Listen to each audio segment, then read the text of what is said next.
Sa wakas, nagsalita na nga si Senator Amy Marcos tungkol sa kalusugan ni BBM. Nabanggit niya dito, sinugod nga talaga sa ospital netong nakaraan. Buti na lang nakarating kay Senator Amy Marcos ang panawagan ng karamihan at sa nakaraan nating mga video na walang iba na pwede nating hintayin na magsalita itong si Senator Amy Marcos. Kasi ang pinagyayaw-yaw ni Auntie Claire, di ko lang alam kung katotohanan kasi yung mga netizens nagtatawanan. O ito, panoorin po natin ang paliwanag po ni Senator Amy Marcos tungkol po tungkol sa kalusugan ni BBM at napansin ko po dito, siya ay nakaitim. Bakit nakasuot ng itim si Senator Amy Marcos? Meron bang ibig sabihin? Ito ang video.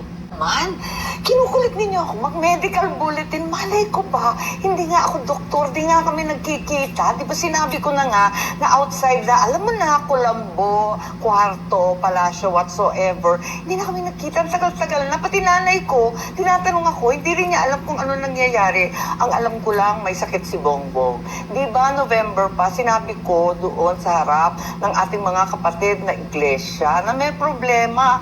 2 buwan, sinugod na sa ospital ilang beses, namayat na. Ang akin na lang, ano man yung sakit niya, pwede ba gumaling na muna, magpagaling na. Yan na muna ang ating priority sa lahat. Alam naman ninyo, lagi naman akong totoo sa publiko. Hindi naman ako nambobola, hindi naman ako nagdadagdag. Ang akin lamang, yung katotohanan. Kaya lang, hindi nga natin alam kung ano nangyayari at sana mailabas na yung katotohanan tungkol sa kalusugan niya.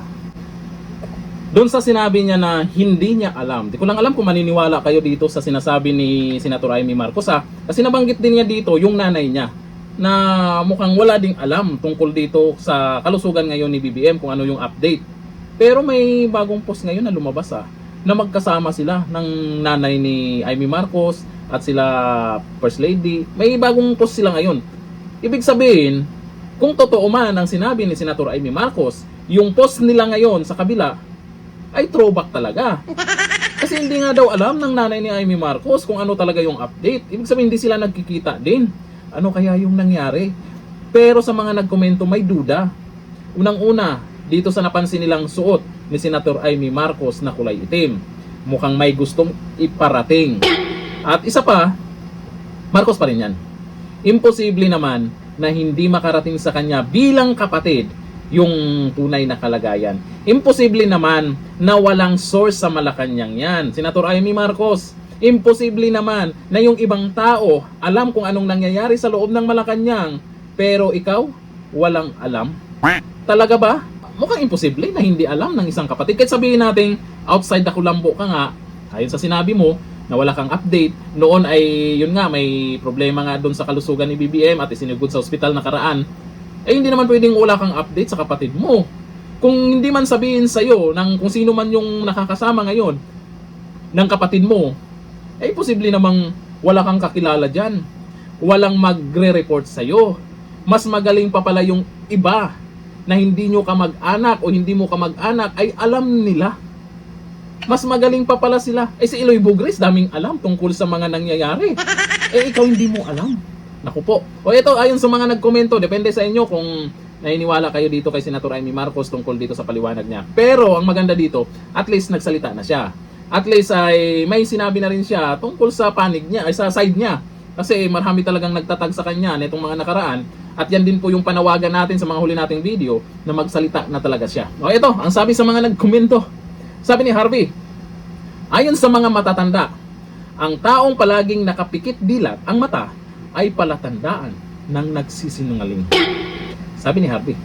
Sabi ni Jen Amida Borja, ano masasabi mo, Auntie Claire? Lagi ka naman may sagot dyan. O si Auntie Claire mas may alam. Ito si Senator Amy Marcos, hindi niya alam.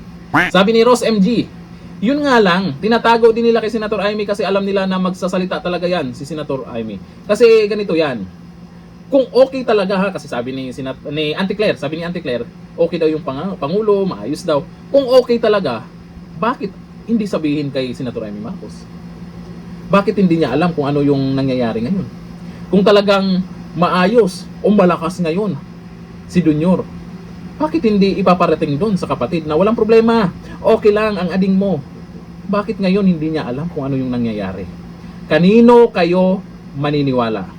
Dito sa sinasabi ni Senator Amy Marcos o doon sa sinasabi sa kabila na ang sabi ay okay daw. Fake news daw yung kumakalat ngayon. Comment tayo dyan. Hanggang dito lang. Thank you. Bye-bye.